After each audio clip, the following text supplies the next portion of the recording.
Hi students, I'm going to record this video lesson for you. Um, Sorry I was out a couple days. I plan to be back on Friday, but I do want us to write in the answers to our questions on Pennsylvania and Philadelphia. Before we jump into that though, um, earlier this week I had you guys do an assignment where you looked up information about the 13 colonies in colonial America and you took a little quiz on it. I just want to kind of briefly go through some of those answers, just to be crystal clear about some of these colonies. So one of the questions was, why did England take a break in colonizing America? And the answer that I provided to you was that there was a civil war in England. So while that civil war was going on, basically England didn't colonize in America. They took a little break. But when that war was over and a new king was put on the throne in England, we saw a wave of new colonies get formed.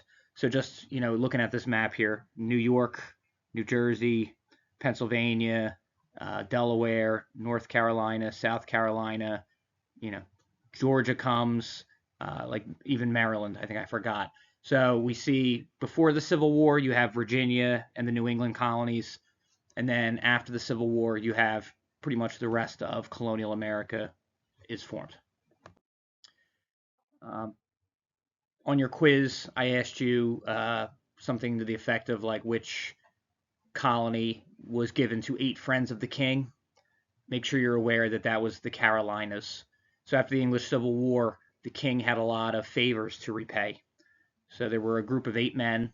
The king basically said, "Here you go. Here's a colony in America." They named it Carolina. But then the big thing with the Carolinas is that over time, uh, the northern part of Carolina and the southern part of Carolina attracted different people and had different cultures and different economic activities, which is why today we have North Carolina separate from South Carolina.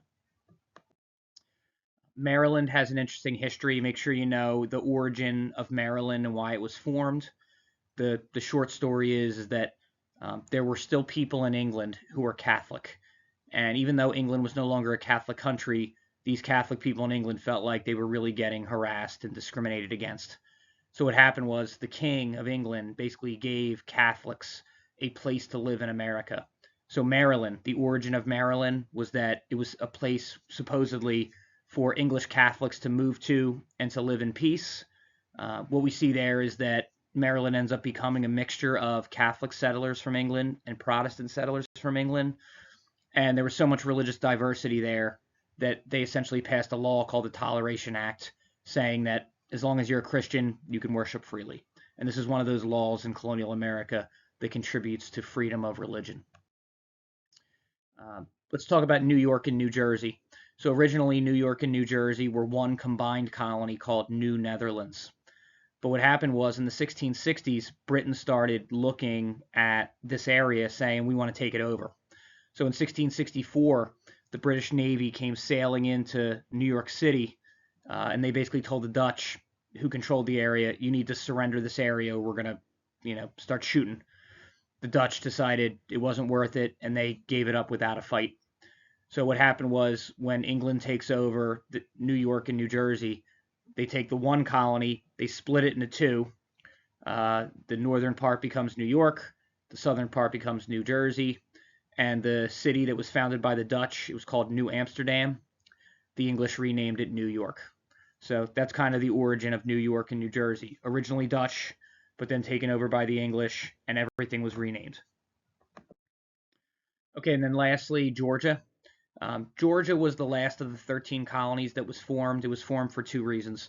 Number one, England wanted to create some kind of buffer zone between Spanish Florida and the English colonies like North Carolina and South Carolina. So they said, let's put another colony down right there in the bottom in the middle. And then the other reason why Georgia was formed was because there were a lot of criminals in English jails. And back in the 1600s, if you were in debt and you couldn't pay it, they threw you in jail. So the idea behind Georgia was that it would be a place where if you were in jail for debt or other financial crimes, you could be sent to America, to this colony, Georgia, and the idea would be that you could start a new life and wipe your debts kind of clean and start over. Okay, So the main part of our lesson here today is to talk about Pennsylvania. Um, so I want to, even though we're going, I briefly went over some of those other colonies. Pennsylvania and Philadelphia have a very unique history. So let's start off by just talking about the origins of Pennsylvania. So Pennsylvania was given to a man by the name of William Penn. William Penn was from a very wealthy family in England. And as a teenager, William Penn Jr., who was, the guy that you see the picture of there, he converts to a different version of Christianity. He becomes what's called a Quaker. We'll get into what that means in a minute. But William Penn had this idea that, like, okay, the king is going to give me a colony, so I'm going to go over to America, and I would like to start a utopia, like a perfect society that would be based on his religion, the Quaker faith. And Quakers were very big on like peace, no violence, no war, and they were very big on freedom too. Like, don't tell anybody what to believe. So when William Penn is able to secure a colony in America, he basically wants it to be a place filled with peace and freedom. And that's essentially what Pennsylvania became. So a few things about the Quakers that we need to know. There's two main beliefs that I think are really worth knowing when it comes to the Quakers. Let me just get these on the screen for you. The first one is that Quakers were what are called pacifists. A pacifist is somebody who is against violence under any scenario. So Quakers did not believe in fighting other people, or they did not support going to war or killing anybody ever. So that's a major belief. And then the other major belief that the Quakers are known for is in the bottom right-hand corner where it says they believe that all souls were created equal. So they didn't believe in judging anybody based on race or skin color or religion or gender. So the Quakers, part of their religion was that everybody's equal. And this is one of the reasons why Quakers become leaders in the anti-slavery movement. All right, let's move on. Okay, so let's talk about a few unique things that Quakers did. They wore plain clothes. It was against their faith to be flashy or showy. One unique part of their religion as well is that the Quakers refused to take oaths. So if you think about like going to court and when you're a witness and you swear to tell the truth, you put your hand on the Bible. Quakers said, "I will never swear. It's against my religion." Quakers refused to pay church taxes. So if like for example, in Puritan Massachusetts, every Puritan had to pay money for the church. Quakers said, "We don't do that. You give money to your own church. The government can't charge money to pay for one particular church." And then another unique thing is that the Quakers, back in this time period in the 1600s, it was, I guess, socially, it was like a kind of a social rule that as a man, you would take off your hat in the presence of somebody worthy of respect. And it was a sign of respect to take off your hat. The Quakers essentially say, we are not removing our hat for anyone. And this was something that in their own time period, people found that rude, but it was a very important part of their faith that they thought that everybody was equal and that you didn't necessarily have to take your hat off for anyone. Just a few other quick things about the Quakers. A lot of Quakers opened stores and they were known to be good businessmen. So like when you go to a store and everything is the same price, and when you go and look at what something costs, there's a sign that has the price on it. That was something that the Quakers invented. Prior to the Quakers, when you would walk into a store, everything was negotiable. So you could walk in and you would have to bargain and decide, let me haggle with the owner as to how much I'm willing to pay for all of these things. But the Quakers said, nope, we're just going to charge the same price for everybody, and we're going to list that price so that everyone can see it. Like I said a minute ago, the Quakers were very good at business. So if we take a look at this screen, you may know some of these companies: Strawbridge and Clothier, Macy's. I think the company that makes Kit Kat, I think it's like Nestle or something. Cadbury chocolate. All of these companies, even if you follow soccer, Barclays. All of these companies were founded by Quaker entrepreneurs. So this is just more evidence that the Quakers were good at business. Okay, so let's get back to this guy, William Penn. So what happened was William Penn was from a rich family. His father was actually an admiral in the Navy. The king owed William Penn Sr. a lot of money. So when William Penn Sr. died, all of a sudden the king owes William Penn Jr., the Quaker, a lot of money.